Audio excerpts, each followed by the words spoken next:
So my project was a theater piece. So I'm just going to jump right in. How many women do you know who love their bodies exactly the way they are? I don't know that many. Most of the women that I know don't like their bodies, and most of the things I read about women expect us to permanently dislike our bodies. So what do? I'm a theater maker, and I'm interested in making theater that changes things for the better, as most of the artists in this room are also interested in. So I was in conversation with another theater maker at her birthday party, and we were just talking about the shit of it and how much it sucks sometimes, and we decided instead to take some positive change and interview a variety of women about their body image. So we started off by emailing our artistic collaborators that question: do you know anybody who loves their body exactly the way it is? And these are the answers we got. Absolutely not. We're trained not to. The media, history, as women, we are taught not to like our body. It's a profitable industry. So we spoke to almost 100 women, and I found one who said yes all of the time, and I found 3 who said yes 95% of the time or more. So I have statistical proof that I'm pretty lucky, because when I was born, my mother asked the doctor if I was a boy or a girl, and the doctor said, "This is a big baby." I was 11 pounds, 2 ounces. Whoa.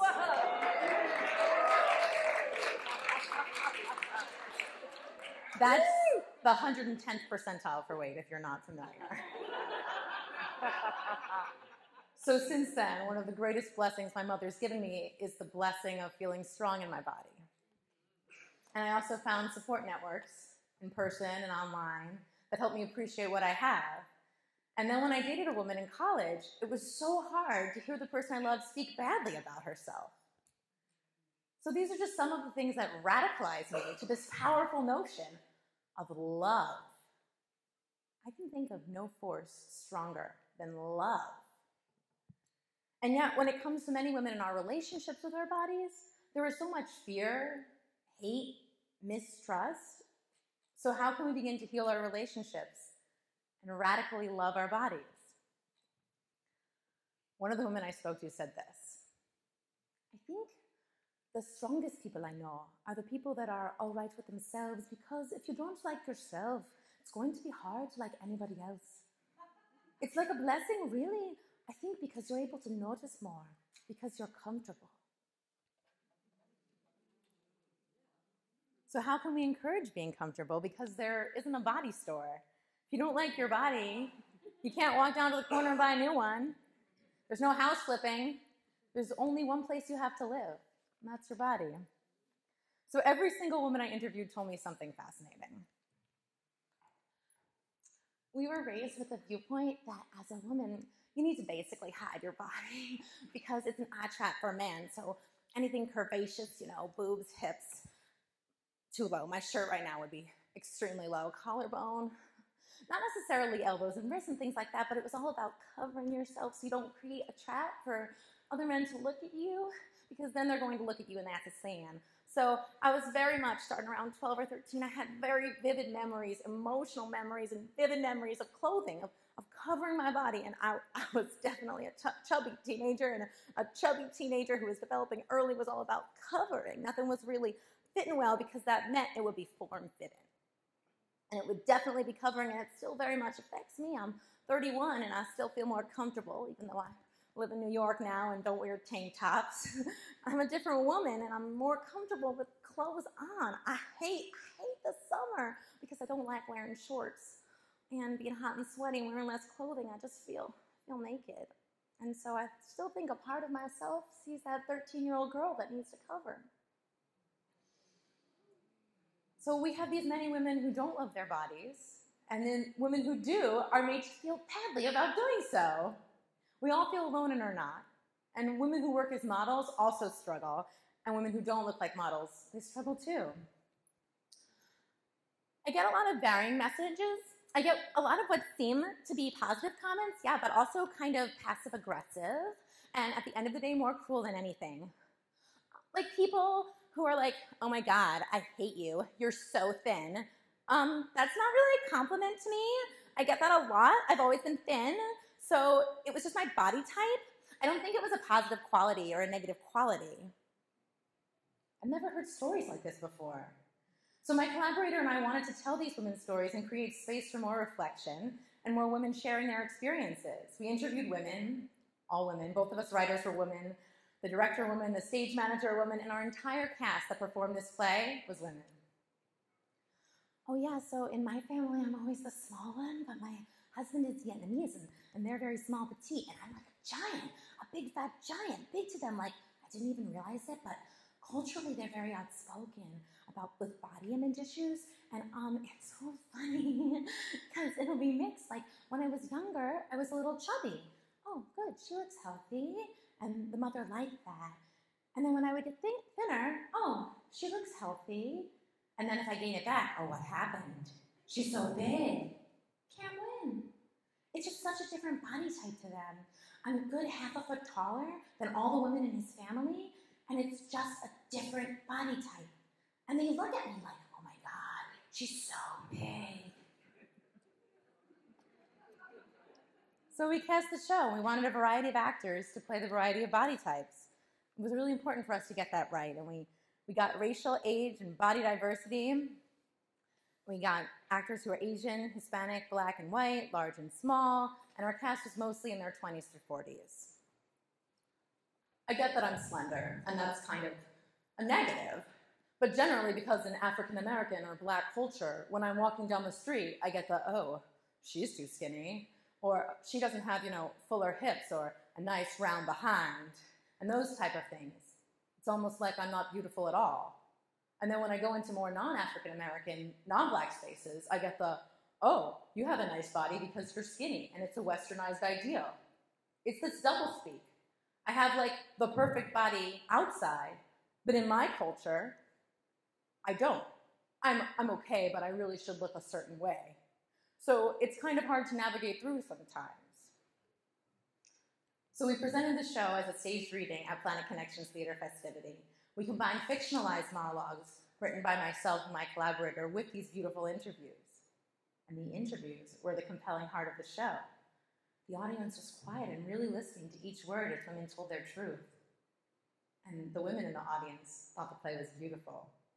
But it was really interesting to hear from the men who had never heard of any of this, who didn't think it would be so funny or so interesting, and that they had never understood these women in their lives before. Oh yeah, everybody wanted to touch my tits. I had big tits, everybody wanted a piece, so when I was 14, I was date raped. And I ended up pregnant because of it, and everybody at school found out, and everybody wanted to date me, and suddenly, everybody wanted to date me. Couldn't even, you can't even touch me, and I was given drugs, and date raped, and that gave me a huge complex about my body because it made me think that's all they wanted. And there was nothing about me that was valuable, and everybody found out about it, thanks to my sister. And then I was a popular girl who everybody wanted to date because they thought I'd put out. So 2 months after the reading, I had a baby. Some of you have met her, and became a mother. My collaborator moved on to other projects, and it took me some time to get started again. When it was time to work again, I asked the collaborator for permission to move forward. And I was pretty scared about doing that because I like that collaborators hold you accountable and make sure you get your work done. But I needed to take the project further alone. And I needed the flexibility to work on my own. So when I got the blessing to take this project forward, it was very clear that this is what I needed to do. I did have body image issues for a time, and I was trying so hard to take something new into entertainment and fit their mold. At the same time, I knew I couldn't be bald and fat. That's out of the question. That sounds incredibly crude, but I'd like to get to a point where people don't think about it like that. They don't compartmentalize it, but they fit you into this box or that box. Like in my case, it's been girl going through chemo. I would be accepted as bald and fat if I was in comedy, not because it's funny, haha, but because there's a boldness with being bald, and there's a boldness with being a big, beautiful woman who accepts herself. So when the piece presented, I was really proud of it. I was proud to have identified a problem, proposed a solution, and coordinated the elements so that a show happened. but I knew that the work had only just begun. And in the play's programs, I acknowledged that there was still some lacking diversity of representation.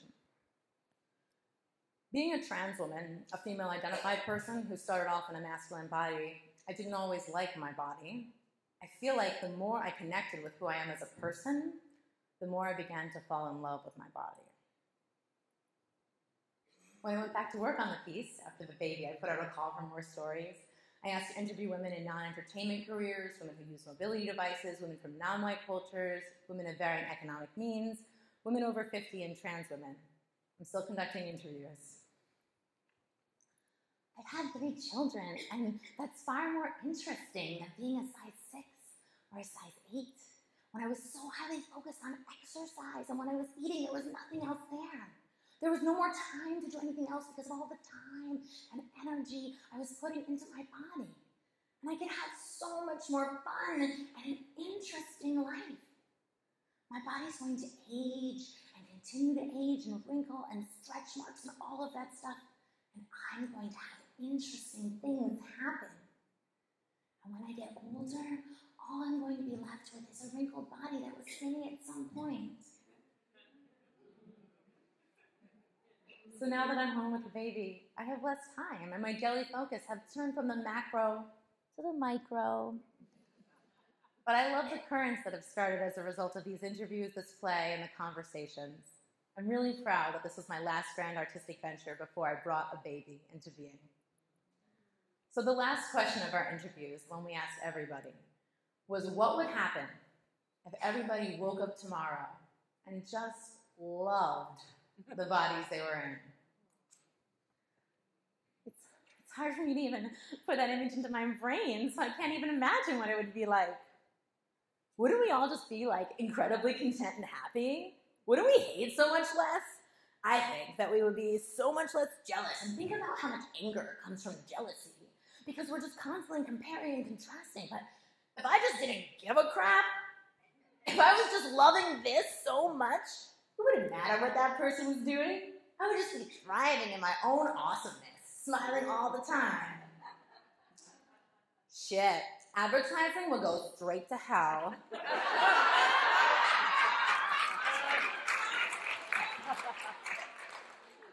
Well, that could be kind of wild. My question is whether or not that would start some kind of world over nudist colony. You'd wake up and walk outside and suddenly everyone was naked and like, yeah, go body.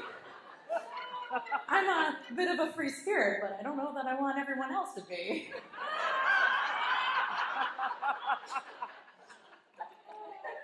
It'd be amazing. People would worry about things that are way more important. We could dismantle the marketing myth that there was something wrong with our bodies. I'd love to wake up tomorrow, even if it was just me. I think I would be a better person if I didn't worry about it.